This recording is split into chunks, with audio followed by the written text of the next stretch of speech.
Ова издание. Председателот на САД авторизирал извиднички летови над Сирија, вели официјален представник на Белата куќа. Како регрутира исламската држава? За ова ќе разговараме во студиото. И наскоро можеби гумите на вашиот автомобил ќе бидат направени од гума од глуварчиња. Останете со нас. Добро вечер, ова е ТВ журналот News Flash на Гласот на Америка на македонски јазик. Јас сум Лилица Китановска. Виш представник на Белата куќа вели председателот Барак Обама дал авторизација за извиднички летови над Сирија, што не е исто што и воена акција, но оди натамо. Еве ги деталите.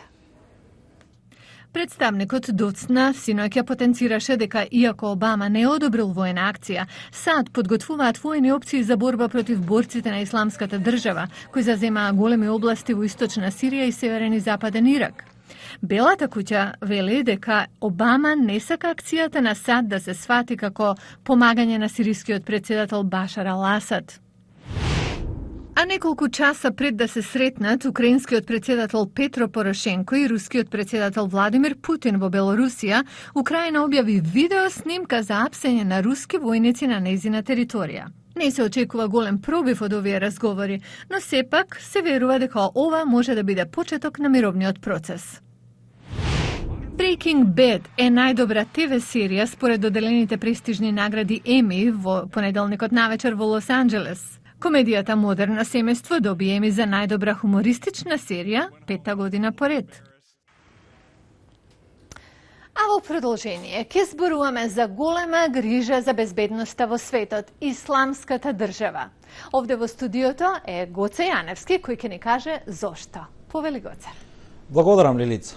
Ова е тема што ги окупира безбедносните служби во светот. Во моментов се работи за идентификување на милитантот на оваа група кој го обезглави американскиот новинар Џејмс Фоли во Сирија. Тоа што убиецот зборувал англиски на камера со британски акцент е од посебно значење. Се проценува дека неколку стотици британски државјани се борат за исламската држава, позната и како ИСИС или ИСИЛ, заедно со илјадници други странски џихадисти. Се чини дека оваа група стана проминентна преку ноќ, но има многу знаци дека нејзиното постоење и подем минало под радарот досега. Она што оваа група го издвојува од другите е нивното користење на Твитер, Фејсбук и други социјални мрежи. Сакаат да му покажат на Запад што може да направат во самото западно ткиво, што е особено загрижувачки. Видео постирано на социјалните медиуми во јуни наводно од милитанти на исламската држава. Со британски акцент, еден од лицата кој себе си се идентификува како Абу Дуџана Ал-Хинди, ги повикува другите муслимани да дојдат во Сирија да се борат. Ова е порака до браќата кои заостанале. Треба да се запрашате што ве спречува да дојдете во земјата на честа, што ве спречува да се приклучите на редовите на муџахедините. Грозното обезглавување на американскиот новинар Џејмс Фоли изгледа дека е изведено од британски милитант на исламската држава. Странските борци се важен елемент на исламската држава, вели експертот за тероризам Хана Стујарот од општеството Хенри Џексон. Тие може да не се најдобри борци, но се најдобри во информативната војна. Можете да ги ставите на камера и да регрутирате од муслиманите во Западна Европа. Тоа што убиецот на Фоли има британски акцент не е случајно, вели американскиот режисер Билал Абдул Карим, кој ги документира подемот на странските борци во Сирија. Британски глас е употребен за оваа зашто тие знаат какво влијание тој британски глас има на Запад.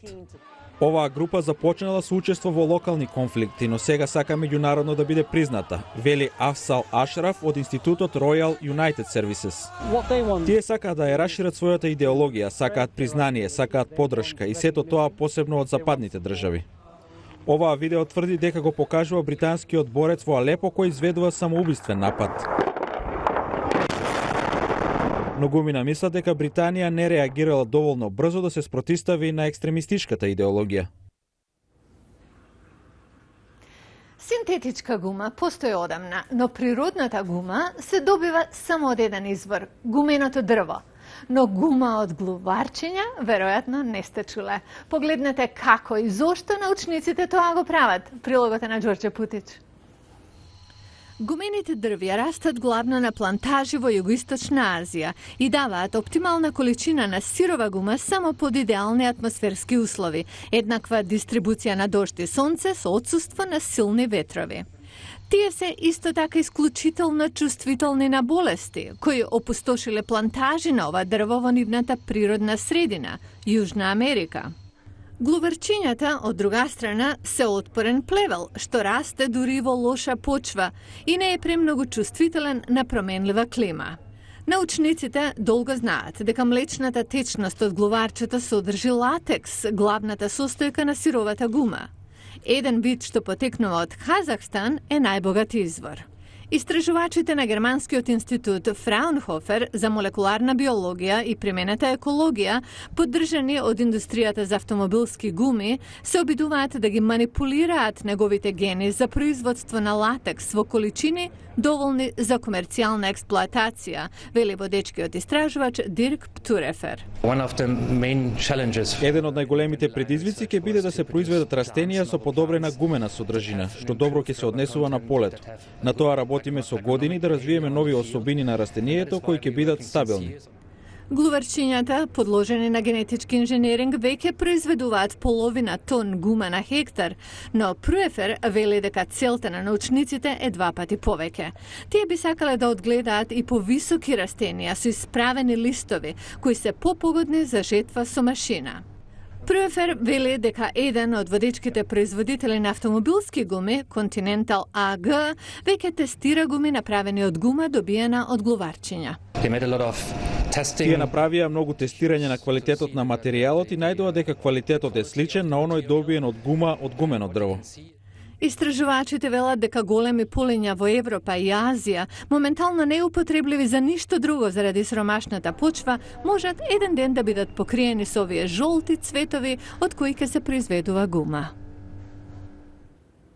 Сте се прашале ли зошто птиците летаат во јато или подобро како го одржуваат јатото? Еве го одговорот, последниот прилог.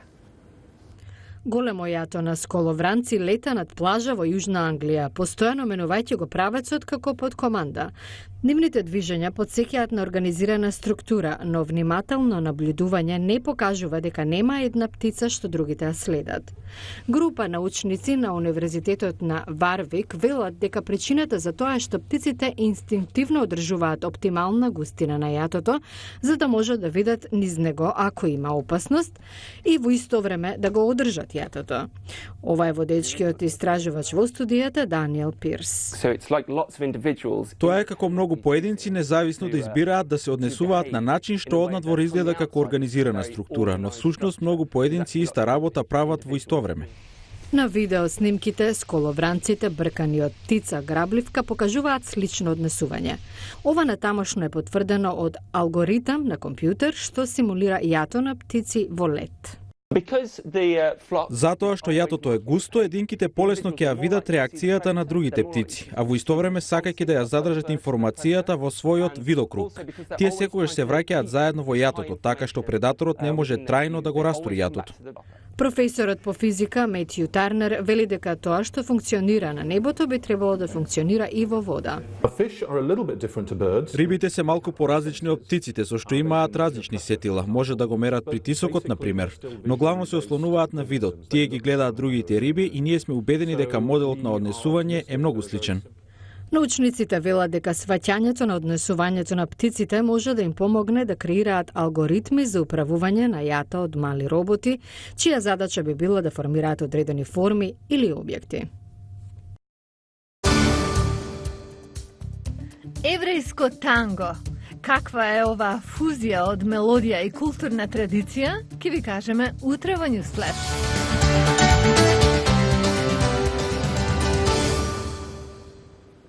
Го гледавте Newsflash на Гласот на Америка на македонски јазик и јас сум Лилица Китановска од студиото во Вашингтон. Се надеваме ќе ни се придружите и утре. До тогаш, пријатен ден.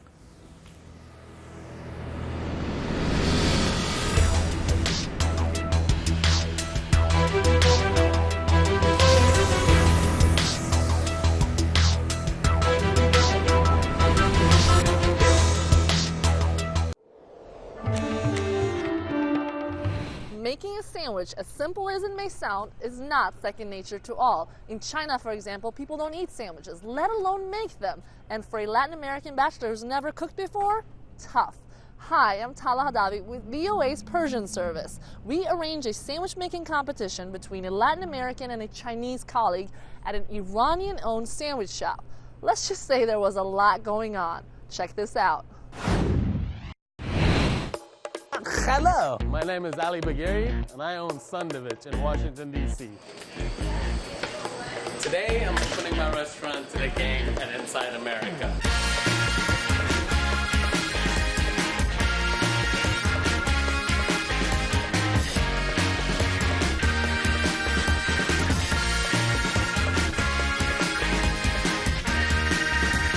Welcome to the first Sundovich